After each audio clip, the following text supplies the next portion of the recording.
بسم اللہ الرحمن الرحیم۔ السلام علیکم ناظرین، آپ دیکھ رہے ہیں انوکھا انداز۔ میں آپ کا ہوسٹ جمال صدیقی، امید کرتا ہوں آپ خوش و خرم ہوں گے۔ ناظرین کرام، آج دو بڑی بریکنگ نیوز ہیں۔ پہلی افغان اپڈیٹس کے حوالے سے، دوسرا جو ہے وہ یمن ایک بار پھر میدان جنگ کا منظر پیش کر رہا ہے۔ یمن کا علاقہ مارب، کہا جا رہا ہے کہ 140 سے زیادہ حوثی جو ہیں وہ جاں بحق ہوئے ہیں، اور سعودی کولیجن لیڈ پچھلے 5 دنوں سے کنزیکٹو 5th ڈے ہے آج، اور آج بھی مارب میں شدید ترین لڑائی جاری ہے۔ کہانی کو مکمل طور پر دیکھیں گے، انالائز کریں گے، خاص طور پہ سوشل میڈیا پہ اٹھنے والے سوالات کے حوالے سے بات کریں گے۔ جو عام لوگوں کے سوالات ہیں وہ کیا کہتے ہیں۔ اس وقت افغانستان کی تازہ ترین صورتحال یہ ہے کہ آج بریکنگ نیوز جو ہے وہ یہ ہے کہ آج جمعے کی نماز کے بعد اعلان کر دیا جائے گا ان کی نئی کابینہ کا، اور کہا یہ جا رہا ہے کہ عبداللہ حامد کرزئی جو ہیں وہ اس طالبان حکومت میں ان کو بھی اہم ذمہ داریاں ملیں گی، اور خاص طور پہ جو سب سے بڑی بریکنگ نیوز ہے وہ ہے خواتین کے حوالے سے کہ اس حکومت میں خواتین کو بھی نمائندگی ملے گی۔ ان تمام چیزوں کو تفصیل سے ڈسکس کرتے ہیں۔ نئے آنے والے ناظرین سے التماس ہے کہ جنہوں نے چینل سبسکرائب نہیں کیا تو ضرور سبسکرائب کر لیں۔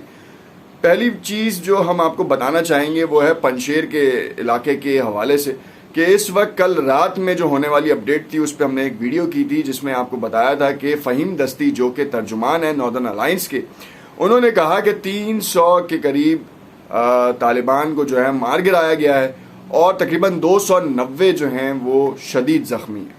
تو زخمیوں کی تعداد کا اندازہ بھی آپ اس سے لگا سکتے ہیں کہ شدید زخمی اور زخمی میں فرق ہے۔ خیر، یہ تمام بیس لیس چیزیں تھیں، ذبیح اللہ مجاہد ہوں، سہیل شاہین ہوں۔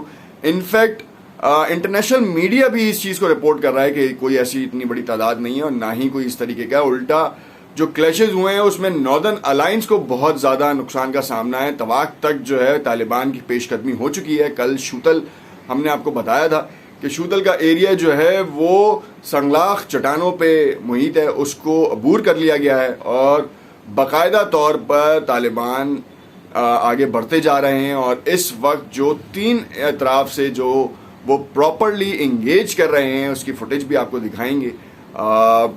اس وقت ناردرن الائنس کے لیے بہت مشکل ہے۔ احمد مسعود کی گرفتاری کے لیے چھاپے مارے جا رہے ہیں۔ انڈیویجول سورسز جو ہیں وہ یہ بتا رہی ہیں کہ طالبان کے جو نیٹ ورکس ہیں، مینول نیٹ ورکس جو ہیں وہ کام کر رہے ہیں، اور اس وقت پنشیر کا علاقہ میدان جنگ کا منظر پیش کر رہا ہے۔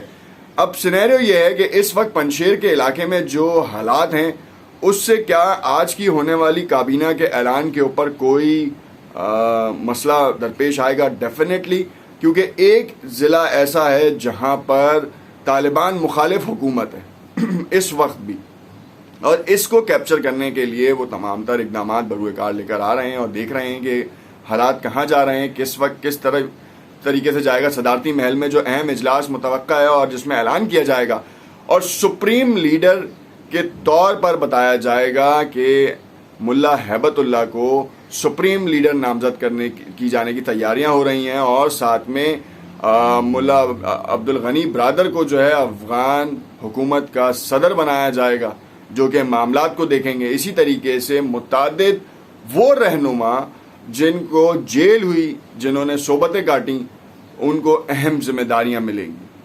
20 سال کے عرصے سے جو ہیں وہ خاموشی سے بیٹھنے والے یہ رہنما یا جیلیں کاٹنے والے یہ رہنما آج اقتدار کی کرسی پر براجمان ہوں گے آفیشلی طور پر، اور پھر اس کے بعد حکومتیں جو متعدد عالمی قوتیں ہیں ان کو تسلیم کرنے کے لیے اپنے قدم بڑھائیں گی۔ یہ تو تھا اوور آل سینیریو افغانستان کا۔ افغانستان کی قسمت چینج ہو رہی ہے۔ اس وقت افغانستان عالمی سطح کے اوپر ریکگنائز ہونے جا رہا ہے، اور طالبان ریکگنائز ہونے جا رہا ہے۔ یہ ہے سب سے بڑی بات۔ یہاں پہ بتاتے چلیں کہ امریکہ کے انخلا کے بعد سب سے زیادہ جو پریشانیاں لاحق ہوئی ہیں ان میں چند ممالک ہیں، جس میں انڈیا ہے، امریکہ ہے اور اسرائیل ہے، جن کے ناپاک عزائم جو ہیں وہ ختم ہو گئے ہیں۔ امریکہ بھاگا، امریکہ کو کسی نہ کسی کو تو خوش کرنا تھا، اور ساتھ میں اپنے دشمنوں سے بھی مقابلہ کرنا تھا، تو انہوں نے یمن میں جنگ کو تیز کر دیا، اور اس تیزی کی وجہ یہ ہے کہ مارب شہر کے اوپر قبضہ کرنے کے لیے حوثیوں کے اوپر تباہ کن فائرنگ کی جا رہی ہے، اور اس فائرنگ سے مر کون رہا ہے؟ جاں بحق کون ہو رہا ہے؟ عام افراد جن کو حوثیوں کا بھی نام لگایا جا رہا ہے، جو اپنے شہر کے دفاع کے لیے کام کر رہے ہیں. یمن کی فورسز کا نام لگایا جا رہا ہے، حالانکہ یہ سعودی لیڈ کولیجن فورسز ہیں جن کا کام صرف یہ ہے کہ وہ پورے اس ایریے میں سنا پورٹ کو جو ہے ایکٹیو کیا گیا حوثیوں کی طرف سے، جس کا یمن حکومت نے خیر مقدم کیا، عالمی سطح پہ اس کا خیر مقدم کیا گیا. مگر ہم دیکھ رہے ہیں کہ یہاں پر کہانی پھر چینج ہوتی نظر آ رہی ہے، اور اس پورے خطے میں ایک بار پھر ایران کے اوپر جو ہے پابندیوں کے بارے میں بات کی جا رہی ہے. حالانکہ جرمنی کا بیان آیا کہ ایران کے ساتھ نیوکلیئر ٹاکس کو ریزیوم کیا جائے. افغانستان کا معاملہ امریکہ نکل چکا ہے، اب بات چیت سفارتی تعلقات کے اوپر محیط ہے. تو سوشل میڈیا پہ یہی سوالات گردش کر رہے تھے کہ اب کیا واقعی ایران کے پیچھے لگ جائے گا امریکہ؟ یہ ہے بڑا سوالیہ نشان، کیونکہ ابھی وہ جس کے اتحادی یمن کے حوثیوں کو کہا جاتا ہے کہ ایرانی بیک فائٹرز ہیں، ایران ان کو مدد کرتا ہے اور ایران کی کمر توڑنے کے لیے ان کو روکا جا رہا ہے. اسی طریقے سے حزب اللہ ہو، یا پھر آپ دیکھ سکتے ہیں کہ القدس فورس کی جتنے بھی یونٹس ہیں جو کہ فلاحی کاموں میں عراق میں کام کر رہے ہیں، سیریا میں کام کر رہے ہیں، ان کو روکا جا رہا ہے. اور اس کے حوالے سے متعدد خبریں ہم نے بھی آپ کو دی، انٹرنیشنل میڈیا نے بھی دی، اور لوکل رپورٹس بھی آپ کے سامنے آئیں.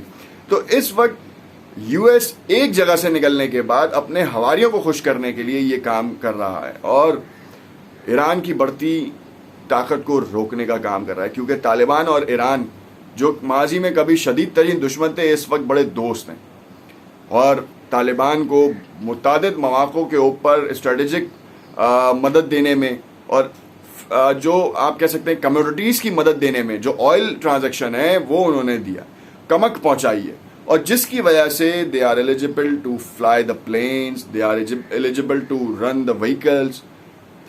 دس is the main cause. Iran support پہ ہے، سپریم لیڈر والا حساب کتاب آ رہا ہے. افغانستان میں بھی ایک رہبر اعلیٰ ایران کے ہیں، اور دوسرے رہبر اعلیٰ جو ہیں وہ آج ملا ہیبت اللہ کے نام کا اعلان ہو جائے گا کہ وہ سپریم کمانڈر ہیں، سپریم لیڈر ہیں. تو دیکھتے ہیں کہ اب دو سپریم لیڈر ہونے کے بعد کس کی جرت ہوتی ہے کہ وہ مسلمانوں کی طرف دیکھیں. دوسری جانب انڈین چینل جو ہے وہ اس چیز کو بہت ہی زیادہ بغض کے ساتھ دیکھ رہا ہے. ہمیں آپ کو بتانے کل رات بھی ہم نے ایک واقعہ شیئر کیا جس میں میجر گورو آریہ ریٹائرڈ صاحب جو ہیں کہتے نظر آتے ہیں کہ افغانستان میں طالبان سے خوش نہ ہو، جو خوش ہو رہا ہے وہ بہت جلد اس کے ثمرات دیکھے گا. ثمرات دیکھنے سے جو ہے وہ ان کا کیا تعلق ہے، کیسے وہ ثمرات کو دکھا رہے ہیں، یہ آپ سب جانتے ہیں. اور جو اسپائی نیٹ ورک ہے افغانستان میں ابھی بھی انڈیا کا باقی ہے. طالبان اس کو بہت گہری نظر سے دیکھ رہے ہیں، اور جہاں موقع ملے گا وہ اسے ختم کریں گے. آئیڈینٹیفیکیشن کی ضرورت ہے، ریکٹیفیکیشن کی ضرورت ہے، اور بہت جلد یہ کام ختم ہوگا اور پاکستان سکون کا سانس لے گا. دیکھتے رہیے گا انوکھا انداز. ہو سکتا ہے آپ کو ہماری اپڈیٹس اور ایک فیکٹس اینڈ فگرس کے اوپر تجزیہ سمجھ میں آیا ہو. کوئی سوالات ہوں، کچھ سجیشنز ہوں تو ضرور کامنٹ میں آگاہ کیجیے گا، اور چینل کو ضرور لائک اور سبسکرائب کیجیے گا.